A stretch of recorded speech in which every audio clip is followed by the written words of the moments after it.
Jake Morrison gripped the control panel as another blast shook the colony ship. Terra Nova. Red warning lights flashed across the bridge, and the smell of burning circuits filled the air. Through the main view screen, he could see the massive alien warships surrounding them like hungry wolves. "Captain, our shields are down to 12%, called out Lieutenant Amy Walsh from her station. Her voice stayed steady, but Jake could see the fear in her eyes. They all knew what happened too. Ships that fell to the Zephyrians. No survivors. Mercy. Just empty hulks floating in space. Jake looked at the tactical display. 7 enemy ships against their single colony vessel. The Terra Nova was built for transport, not war. They had 3 small defense guns and prayer. The Zephyrian ships bristled. With weapons that could crack planets? "How many civilians do we have aboard?" Jake asked. 843, sir." "Mostly families from the outer colonies," replied Commander Ben Parker, his second in command. "The evacuation ships are already overloaded." Jake watched another Zephyrian vessel move into attack position. These aliens had swept through human space like a plague. 12 colonies destroyed in 2 months. The stories that came back from the few escape pods were nightmares. Cities burned from orbit, people taken for unknown purposes, ships vanishing without trace. "Sir, they're hailing us," said Communications Officer Linda Gray. The main screen flickered, then showed something that made several crew members gasp. The Zephyrian commander stood 8 feet tall, with dark green armor that seemed to grow from his skin. 4 arms moved independently as he gestured, and his eyes glowed with an inner fire. When he spoke, the translation came through as a deep, rumbling voice. "Human vessel, you will surrender immediately. Lower your weapons and prepare to be boarded. Resistance will result in the destruction of your ship and all aboard."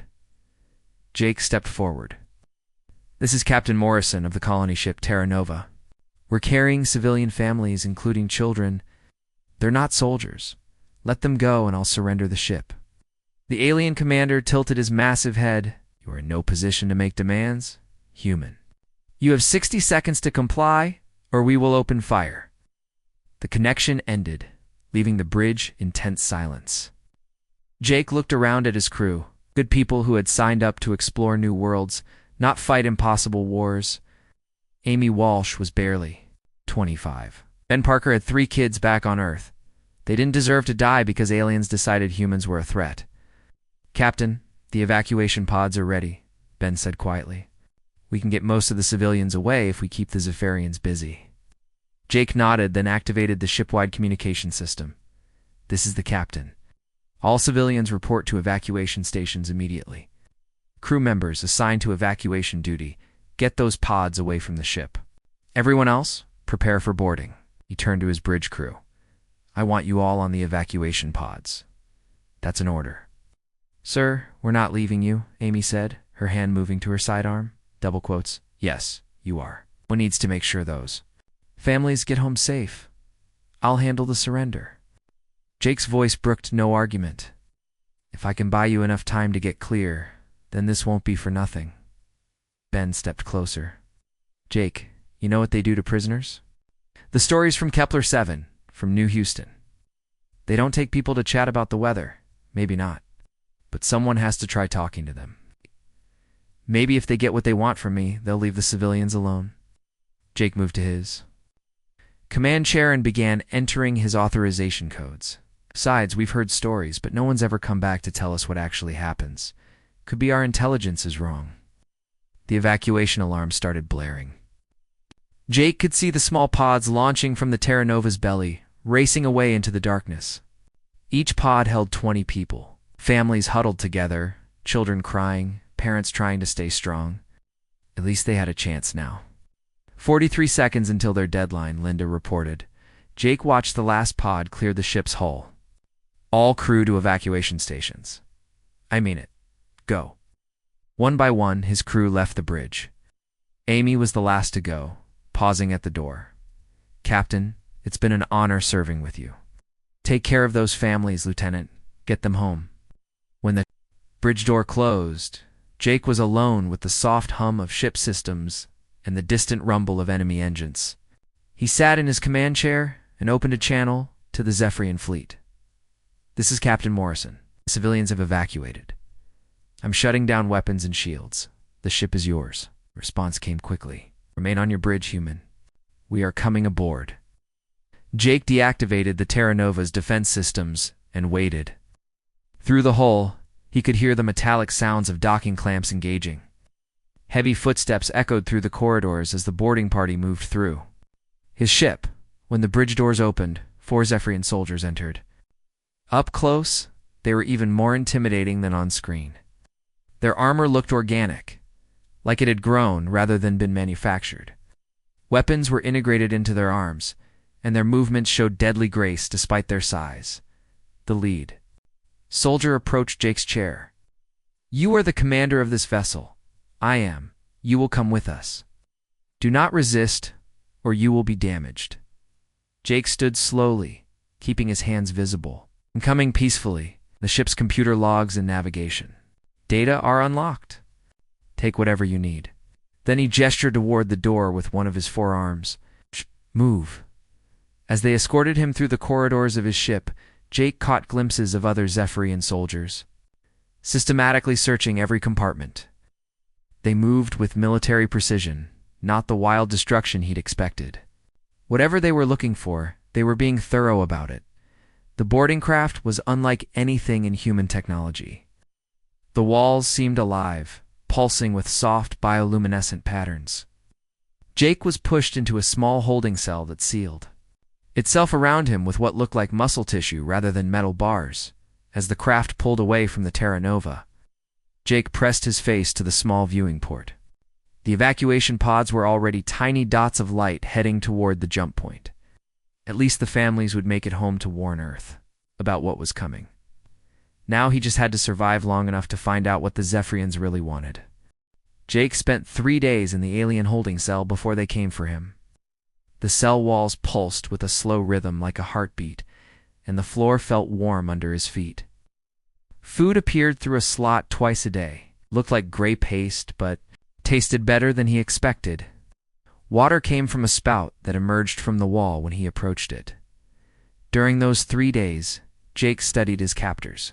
The Zephyrian guards rotated every few hours, and each one was different. Some were tall and lean, others broad and powerful. Their armor came in various colors, and Jake began to notice patterns. The guards with red markings seemed to be in charge. Those with blue markings carried different weapons. It was like watching a complex military organization, not the savage horde that human intelligence had described. On the 3rd day, 2 guards with silver markings arrived at his cell. They were bigger than the others, and their armor had more elaborate designs worked into the surface. One of them spoke through a translation device attached to his chest. "Human Morrison, you will come with us. The Queen commands your presence." Jake's blood went cold. Every human in the galaxy knew about the Zephyrian Queen. She was the monster behind the conquest of human space, the one who ordered entire planets burned. Children on Earth had nightmares about her. Now he was being dragged to meet her. Face to face, the guards led him through corridors that seemed to stretch forever. The ship was massive, more like a floating city than a warship. Bioluminescent strips along the walls provided soft lighting, and Jake could see other aliens going about their business. Not all of them were soldiers. Some wore different clothing and seemed to be working on various tasks. Families, maybe, or at least something like families. They passed through several security checkpoints. Each one had scanning devices that examined Jake from head to toe. The guards spoke to each other in their own language, which sounded like a mix of clicks and low growls. Jake tried to pick up patterns, but it was too complex to understand quickly. Finally, they reached a massive door that stood at least 20 feet tall, was covered in intricate carvings that seemed to move in the soft light. The guards spoke into communication devices, and the door began to open with a deep rumbling sound. The throne room beyond was enormous. The ceiling disappeared into darkness above. Columns lined the walls, each one carved with scenes of battles and conquests. At the far end, on a raised platform, sat the Queen. Jake had seen pictures from long-range sensors, but nothing had prepared him for seeing her in person. She was huge, even by Zephyrian standards. Her body was covered in dark armor that seemed to be part of her skin, and 4 powerful arms rested on the sides of her throne. Bioluminescent patterns covered her armor, pulsing in colors that shifted. From deep blue to purple to red, her head was elongated with large eyes that glowed with an inner light. When she moved, it was with fluid grace despite her size. 2 smaller arms extended from her shoulders, while the larger primary arms could have easily crushed a human skull. "Approach," she commanded. Her voice was deep and resonant, carrying easily across the vast chamber. Jake walked forward, his footsteps echoing in the silence. The guards stayed behind, leaving him to face the Queen alone. When he reached the base of the platform, he stopped and looked up at her. "You are Captain Morrison of the human vessel Terra Nova," she said. "It was not a question. I am. You surrendered your ship to save the lives of your civilians." Again, not a question, but Jake answered anyway. "Yes." Queen leaned forward, studying him with those glowing eyes. "This is unusual behavior for a military commander. Most species fight until their ships are destroyed, even when defeat is certain. Those people weren't soldiers. They were families trying to find new homes. They didn't deserve to die because of decisions made by governments they never met. You were willing to die for them." Jake met her gaze directly. "Someone had to make the choice. I was the captain. It was my responsibility." The Queen's bioluminescent patterns shifted to a brighter blue. She stood from her throne, rising to her full height of nearly 10 feet. When she moved down the steps toward him, Jake forced himself not to step back. "I have conquered 47 worlds, Captain Morrison. I have faced the leaders of dozens of species. They all made the same choices when defeat was certain. They begged for their own lives. They offered me anything I wanted in exchange for personal survival. You were the first to sacrifice yourself for others. Maybe you just never met the right people before." The Queen stopped just a few feet away from him, as close Jake could see that her armor was not just protection but part of her body. It moved with her breathing, and the patterns of light seemed to respond to her emotions. "Tell me about human military capabilities," she said. "How many ships do you have? Where are your main bases? What weapons do you possess?" Jake had expected this question. "I'll tell you what I know. But first, I want to know something. Why are you doing this? What do the Zephyrians want from human space?" The Queen's head tilted slightly. "You are in no position to ask questions, human. Maybe not. But I'm going to die anyway, right? So what difference does it make? I've seen your ships, your technology, your organization. You're not the mindless killers that our reports described. You're too advanced, too organized. This isn't random destruction. You want something specific." For a long moment, the Queen stared at him. The patterns on her armor shifted through several colors before settling on a deep purple. "Your species builds weapons that can destroy planets," she said finally. "Your expansion into our territory threatens our worlds. Strike first to protect ourselves. If we don't have planet-killing weapons, our colonies are barely armed. Most of them are just farmers and researchers. Your military base is on Kepler 7, and New Houston suggests otherwise." Jake frowned. Kepler 7 was a mining operation. New Houston was an agricultural center. Neither one had military installations. The Queen's patterns shifted again, this time to a color Jake hadn't seen before. Something between orange and yellow. "You claim ignorance of your own military capabilities? I'm telling you the truth. You have defensive weapons, but nothing that could threaten your home worlds. We're explorers, not conquerors. Explorers who carry weapons and establish bases in territory that does not belong to them." Thought the space was empty. "We never encountered your people before the attacks began." The Queen moved closer, her glowing eyes fixed on his face. "Now, you truly believe what you are saying. It's the truth." She circled him slowly, like a predator studying prey. "In my experience, all species lie when facing extinction. At your body. Language suggests honesty. This is puzzling." Jake turned to keep facing her as she moved. "Maybe that's because we're not all the same. Maybe some of us actually mean what we say." The Queen stopped in front of him again. "You interest me, Captain Morrison. You show no fear, yet you must know that I could kill you without effort. You speak of truth and sacrifice as if they have meaning. You claim your species is different from all others I have encountered. We probably are different. Every species is unique in its own way. Yes, but none have intrigued me as you do. Us. The queen returned to her throne, settling back into the massive seat. You will be kept alive for further questioning. Guards will escort you to more comfortable quarters. As the silver-marked guards approached, Jake looked up at the queen one more time. If you're really trying to protect your people, maybe we should talk about that. Maybe there's a way to solve this without more killing. The queen's patterns shifted to that strange orange-yellow color again. Perhaps Captain Morrison? Perhaps Az? The guards led him away. Jake caught a glimpse of the queen watching him leave. For just a moment, the bioluminescent patterns on her armor had looked almost like curiosity. Jake's new quarters were nothing like the holding cell. The room was large, with walls that glowed softly in warm colors. A bed-like platform extended from one wall, covered with what felt like silk but looked organic. There was a sitting area, with furniture that seemed grown rather than built, and a viewing port that showed the stars outside. A guard brought him meals 3 times a day. Food had variety now, fruits that tasted like nothing from Earth, vegetables in strange shapes, and protein that reminded him of chicken. When Jake asked the guard about it, the alien simply said, "The queen ordered better provisions." On the second day in his new quarters, the queen summoned him again. This time the throne room was different. Smaller chairs had been placed near. The platform and the harsh lighting had been dimmed to something more comfortable.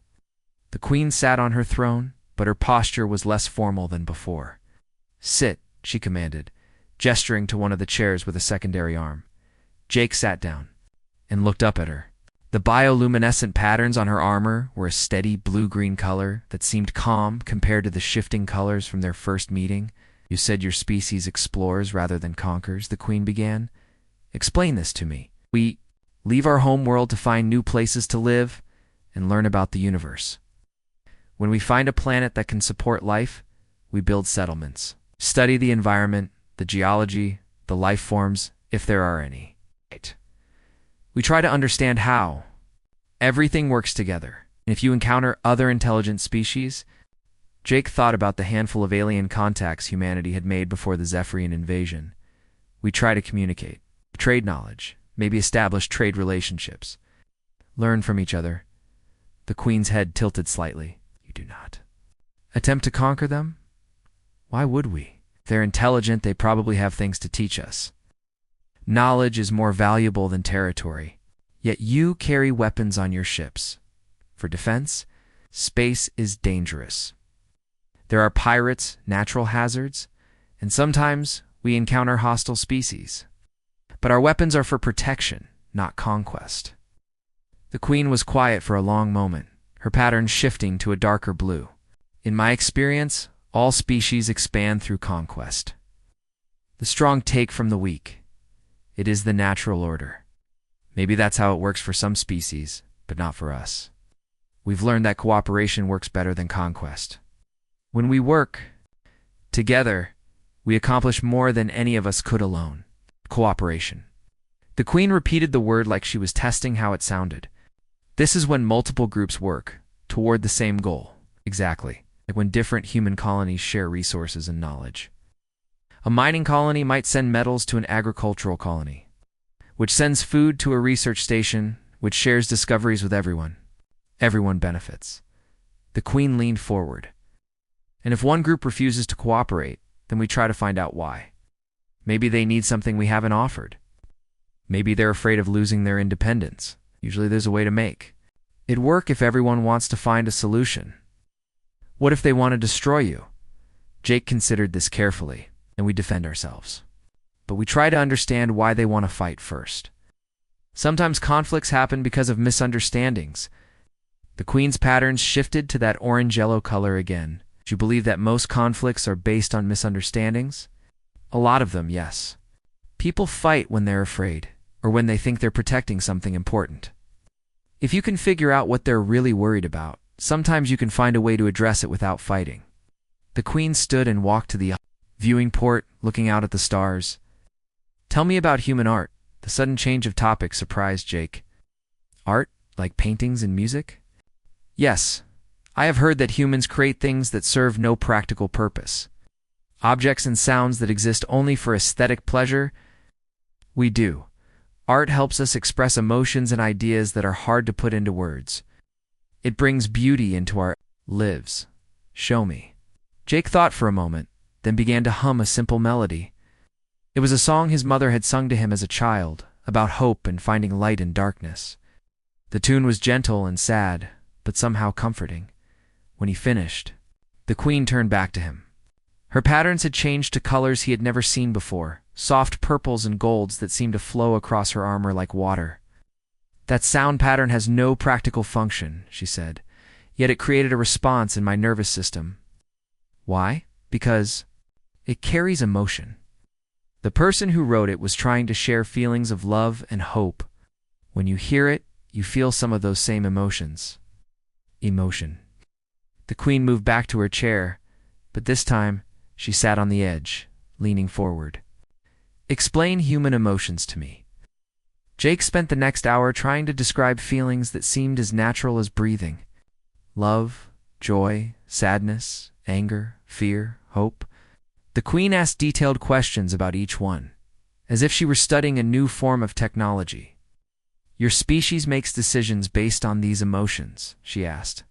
Sometimes, try to balance emotion with logic, but yes, feelings influence our choices. Even in military situations, especially then, a commander who doesn't care about his soldiers won't earn their loyalty. A soldier who doesn't love something worth protecting won't fight effectively. The queen's patterns shifted through several colors quickly. This is why you sacrificed yourself for the civilians. Partly, but it was also the logical choice. Life for hundreds of lives is simple mathematics, yet you felt emotional attachment to those people. Jake nodded. They were under my protection. I was responsible for them. Responsibility is an emotion. It's more like a duty that comes from caring about others. You feel responsible for someone when their well-being matters to you. The queen was quiet for a long time. Her patterns had settled into a deep purple that pulsed slowly like a heartbeat. I am responsible for my entire species, she said finally. Billions of lives depend on my decisions. That must be an incredible burden. It is.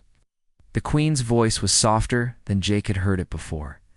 My homeworlds are dying, Captain Morrison. Our sun is becoming unstable. The radiation levels are increasing every year.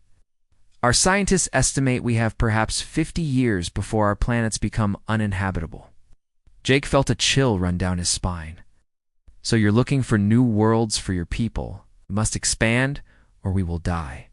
When we encountered human settlements and systems we had marked for colonization, we assumed you were also an expanding empire. We struck first to eliminate the threat to our survival. But we didn't know about your people, we would have shared. The space, if we had known you needed it. The queen's patterns shifted to that orange-yellow color again. You would willingly give up territory to save a species you had never met. If it meant preventing a war that would kill millions on both sides, yes, this is not how any other species has behaved. Jake leaned forward in his chair. What other species have you encountered? 7 others in the past century. All of them chose war when we requested territory. All of them fought until their civilizations were destroyed rather than negotiate. Maybe they were afraid. Maybe they didn't understand what you needed. Or maybe humans are truly different from all other intelligent life. The queen stood again, her massive form casting shadows across the room. You have given me much to consider, Captain Morrison. These conversations will continue tomorrow. As the guards escorted Jake back to his quarters, he thought about what the queen had revealed. An entire species facing extinction, making desperate choices to survive. It changed everything about the war. These weren't monsters attacking for pleasure. They were parents trying to save their children, but it also meant the conflict was far more dangerous than anyone had realized. A species with nothing to lose would fight harder than any conqueror in history. Jake stared out the viewing, poured at the stars, and wondered if there was still time to find a solution that could save both species. Jake had been aboard the Zephyrian flagship for 2 weeks, when everything changed. The Queen had summoned him for their daily conversations, but this time she asked the guards to leave them alone. The throne room felt different without the presence of soldiers, quieter, more intimate. The Queen sat on her throne, but something was wrong. Her bioluminescent patterns were dim and flickering erratically. The usual confident posture had given way to something that looked almost like exhaustion. "Sit," she said, but her voice lacked its usual commanding tone. Jake took his place in the chair near the platform. "You all right? You seem different today." The Queen's patterns flashed brighter for a moment, then dimmed again. "I received reports from the homeworld today. The radiation levels have increased faster than our scientists predicted. We may have 30 years instead of 50. I'm sorry. It must be terrifying for your people." "Terrifying?" The Queen repeated the word slowly. "Yes, that describes it well. An entire civilization watching its worlds die, knowing that time is running out." She stood from her throne and began to pace back and forth on the platform.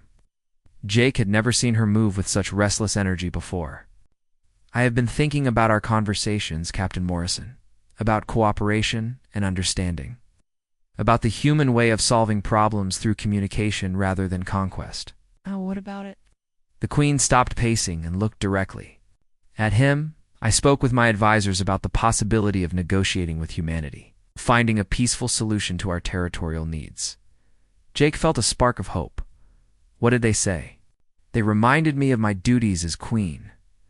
They showed me the casualty reports from our encounters with other species, asked me if I was willing to risk the survival of our entire race on the promises of aliens."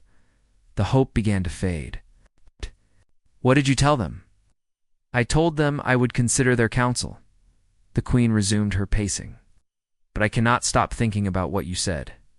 About cooperation, about finding solutions that benefit everyone. It could work if both sides are willing to try." The Queen's patterns shifted to deep red. "But what if it fails? What if I make the wrong choice and condemn my people to extinction?" Jake could hear the pain in her voice. "The weight of impossible decisions that no one should have to make alone. Every leader faces that fear," he said quietly. "The fear of making a choice that hurts the people counting on them. Have you ever made such a choice?" Jake thought about the Terra Nova, about the decision to surrender his ship to save the civilians. On a much smaller scale, yes. When I chose to surrender my ship, I didn't know if the Zephyrians would honor the deal. I risked my crew and myself on the hope that you would spare the civilians. And if you had been wrong, if we had destroyed the evacuation pods anyway, then I would have died knowing I tried to save them. Sometimes that's all you can do. Make the best choice you can with the information you have and accept the consequences." The Queen stopped pacing again. This time she moved down the steps of the platform, coming closer to Jake than she ever had before. Up close, he could see details he had missed before. Scars on her armor that looked like battle damage. Lines around her eyes that suggested age and weariness. "I have ruled for 37 of your years," she said. "I inherited the throne when I was barely an adult. My mother died fighting the Qatari Empire when they refused to share the Vega system. You've been at war your entire reign. Yes, every day has been about survival, about making the hard choices that keep my people alive." The Queen's voice grew softer. "I have ordered the destruction of planets. I have watched cities burn from orbit. I have sent millions of my own soldiers to die in battles across the galaxy. Moved to the viewing port and stared out at the stars. The bioluminescent patterns on her armor were now so dim they were barely visible. The other species we encountered called me monster before they died. The Kaitari, the Vorthan Republic. Centauri Alliance? All of them spoke of me as a creature of pure evil before I was forced to destroy them." Jake stood and moved closer to her. "Why were you forced to destroy them?" "'Cause they would not negotiate. 'Cause they saw only a threat to be eliminated. Because they chose to fight until their last breath rather than find a peaceful solution. But you tried to negotiate with them." Queen's patterns flickered slightly brighter. "In the beginning, yes, I offered territorial agreements. I proposed shared resources.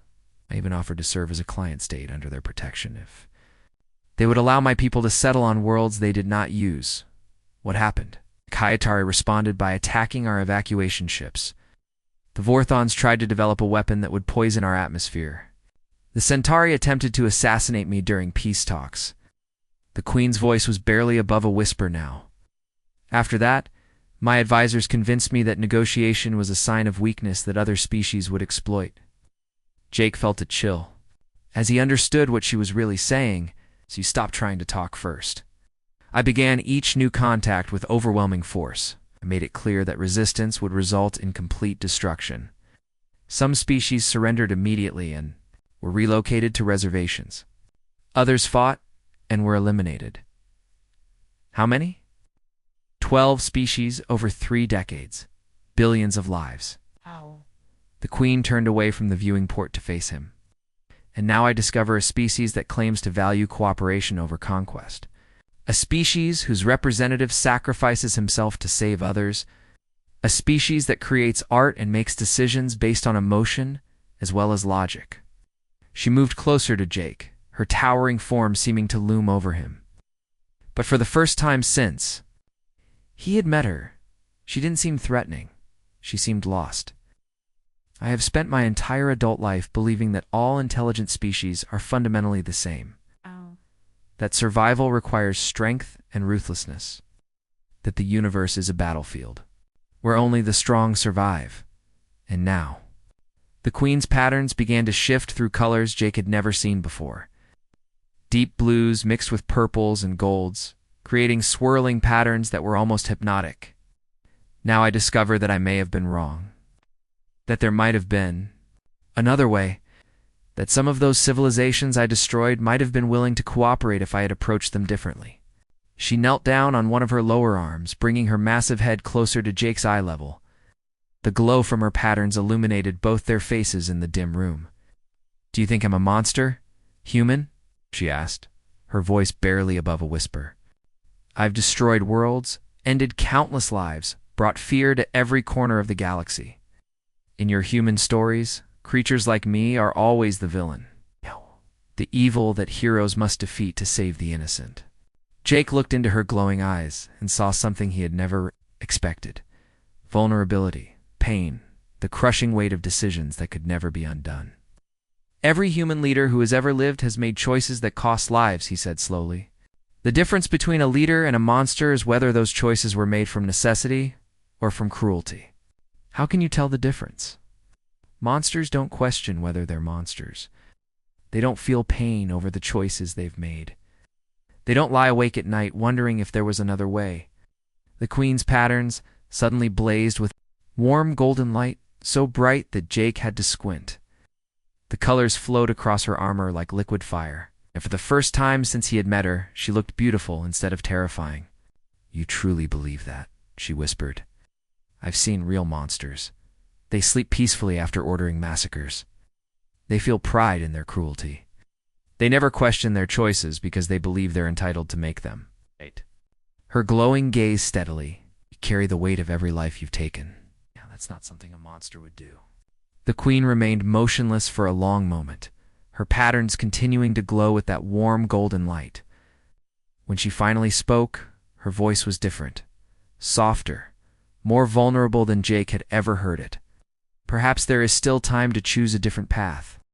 The day after their emotional conversation, Jake found himself in a different part of the ship.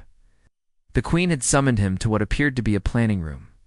Large displays covered the walls, showing star maps and data streams.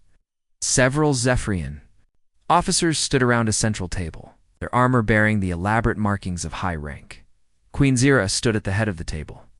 But her posture was different from the commanding presence Jake was used to seeing. She seemed uncertain, almost hesitant.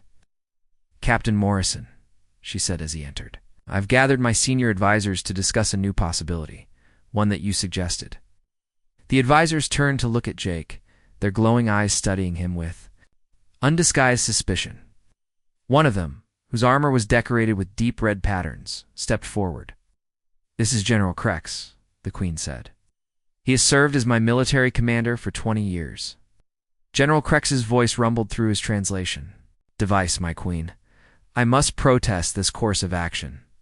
This human could be feeding you false information to save his species. And what if he is speaking the truth?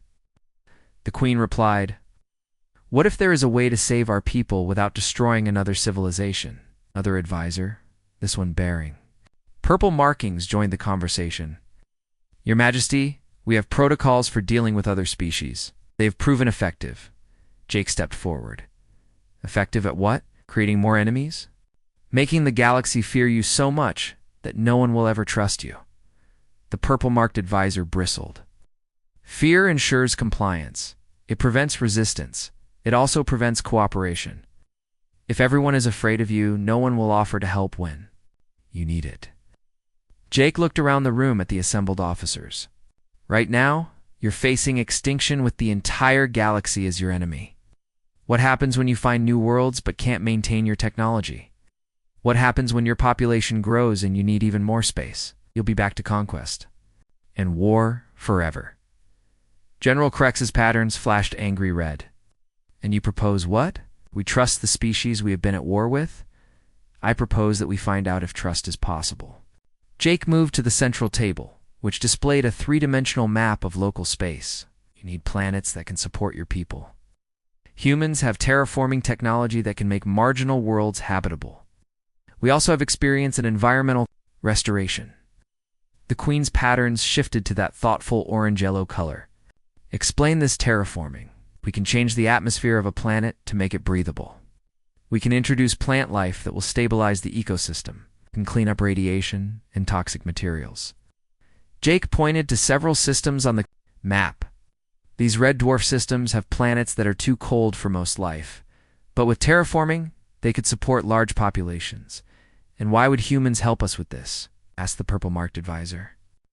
"Because cooperation benefits everyone. You have technology we don't. Your biotechnology is centuries ahead of ours. Your ships are more advanced. Your understanding of genetics could help us solve problems we've been working on for decades."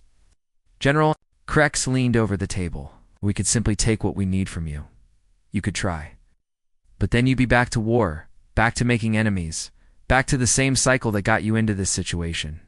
Jake met the general's glowing gaze. "Besides, stolen technology never works as well as technology that's freely shared. You need to understand the principles behind it, not just copy the designs." The Queen had been quiet during this exchange, her patterns shifting through various colors as she considered. Finally, she spoke. "What would you need to make this proposal work?" "Communication with human leadership. A chance to explain the situation and explore possibilities for cooperation." Jake paused, and a gesture of good faith from your side. "What kind of gesture?" General Crex asked suspiciously. "Release the human prisoners you've taken? Stop attacks on civilian ships? Show that you're serious about finding a peaceful solution?" Room erupted in angry clicks and growls as the advisors protested. General Crex's patterns blazed with indignation. "My Queen, this is madness. We cannot show weakness when we are in a position of strength. Is it weakness to choose a path that might save both species?" the Queen asked. "It is weakness to trust an enemy," the purple-marked advisor replied. The Queen's patterns suddenly flared bright gold. Their voice carried the full authority of her position. "Enough. I will make this decision." The room fell silent. "It could feel the tension radiating from the Zephyrian officers. "Captain Morrison, you will contact your leadership.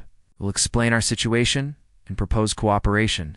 But understand this. If your people betray this trust, if they use this opportunity to attack us or refuse reasonable terms, we will resume our original course of action." Jake nodded. "I understand. But I'll need to speak with people who have the authority to make decisions. Not just military commanders, but scientists and diplomats. This can be arranged." The Queen turned to her advisors. "General Crex, you will prepare a list of human prisoners for release. Commander Vex, you will halt all attacks on non-military human vessels." The purple-marked advisor, apparently Commander Vex, stepped forward. "My Queen, I request permission to speak privately." Denied. "If you have concerns, voice them now." Commander Vex's patterns flashed with frustration.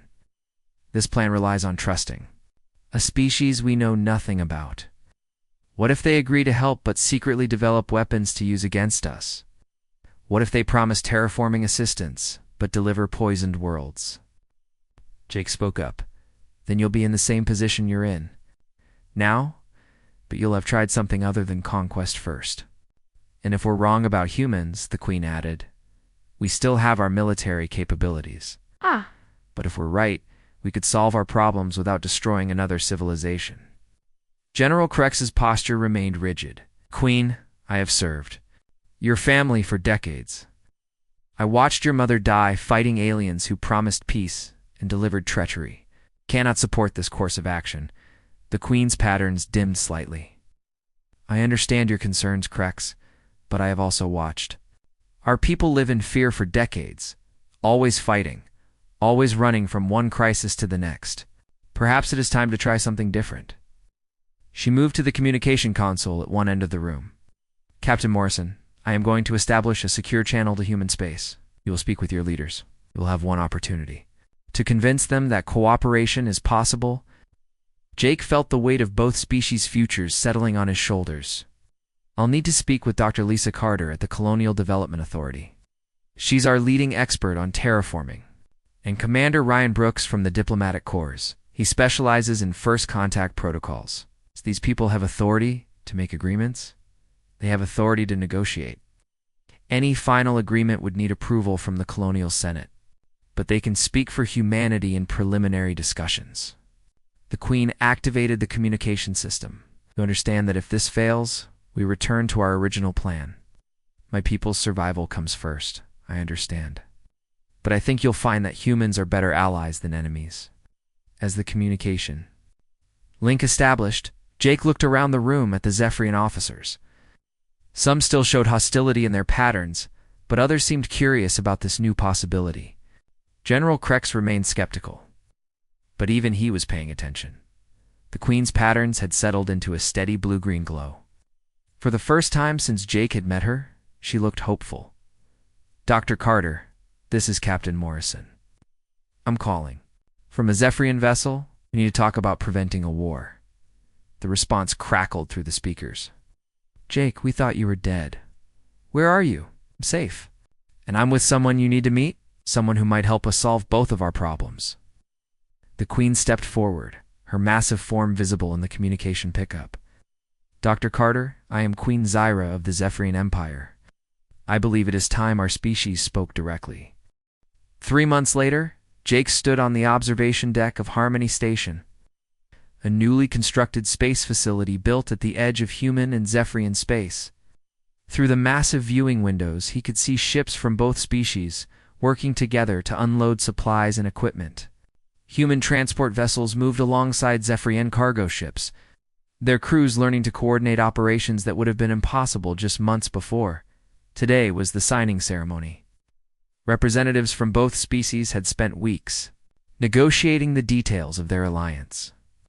The document they would sign today would formally end the war and establish the framework for cooperation between their civilizations. Jake adjusted his dress uniform and checked his watch. In 1 hour, history would change. Captain Morrison. The voice belonged to Dr. Lisa Carter, who approached with a datapad in her hands. The terraforming projections are complete. We can have the first Zephyrian colony world ready for settlement. Within 18 months, Jake smiled. That's faster than we originally estimated. The Zephyrian biotechnology makes everything more efficient. Their genetic engineering capabilities are remarkable. Can introduce plant species that will transform the atmosphere in half the time our original models predicted. Commander Ryan Brooks joined them at the viewing window. The diplomatic protocols are finalized as well. We've established translation standards, trade agreements, and cultural exchange programs. The Queen's people have been surprisingly cooperative. They're desperate, Jake said quietly. Desperate people will try anything if they think it might work. Speaking of the Queen, Dr. Carter said, she asked to meet with you privately before the ceremony. Jake nodded. He had been expecting this. Over the past 3 months, he had served as the primary liaison between the two species, helping to translate not just languages, but cultures and expectations.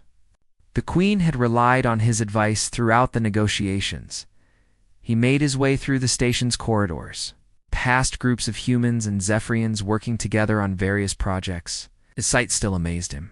Scientists from both species, collaborating on research. Engineers sharing technical knowledge. Even children from the few Zephyrian families on the station, playing with human kids in the recreation areas. The Queen's quarters were in the diplomatic section of the station. Jake pressed the door chime and waited for permission to enter. "Come," came the familiar voice. Jake stepped inside to find Queen Zyra standing before another viewing window, watching the ships outside. She wore formal robes instead of her usual armor, and her bioluminescent patterns glowed with soft blue and gold colors. Without the intimidating battle gear, she looked less like a conqueror and more like what she had become, a leader working to save her people. "Captain Morrison, thank you for coming, Your Majesty. Are you ready for the ceremony?" The Queen turned to face him. "I wanted to speak with you before we make this official, to thank you for what you have done." "I didn't do anything special. I just talked to you. You did far more than that." The Queen moved to a table where 2 cups sat waiting. She offered one to Jake. "You showed me that there was another way. That cooperation was possible, that not all species are the same." Jake accepted the cup. The liquid inside was warm and tasted like cinnamon mixed with something floral. "You were the one who chose to try it. That took courage. It took desperation. But you gave me hope that desperation could lead to something better than destruction." They stood in comfortable silence for a moment, watching the activity outside. A human engineering team was helping Zephyrian workers install new communication equipment on one of their ships. Ow. "My advisors still have concerns," the Queen said. I beg General Krex believes we are making ourselves vulnerable by sharing our technology. "What do you think?" "I think vulnerability is the price of trust. Trust is the foundation of everything we are building here." The Queen's patterns shifted to warmer colors. "Besides, your people have shared just as much with us, Dr. Carter's. Terraforming techniques could revolutionize how we approach planetary development. The joint research projects are already producing results neither of us could have achieved alone," Jake agreed. The Queen set down her cup and moved closer to the window. "I've been thinking about our first conversation, when you asked me what the Zephyrians wanted from human space. I told you we wanted to protect ourselves from your expansion. I remember. Realized now that I was wrong. What we really wanted was hope.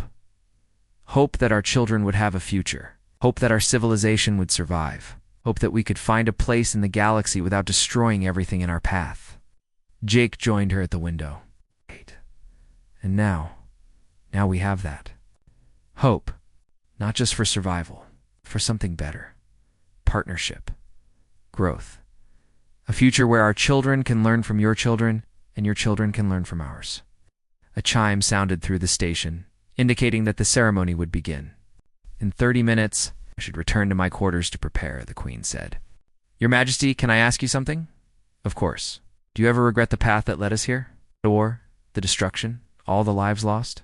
The Queen's patterns dimmed slightly. "Every day, I carry the weight of every world I destroyed. Every life I ended. But I have learned that regret without action is meaningless.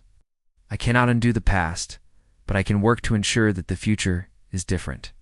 That's all any of us can do." "Yes, and perhaps that is enough."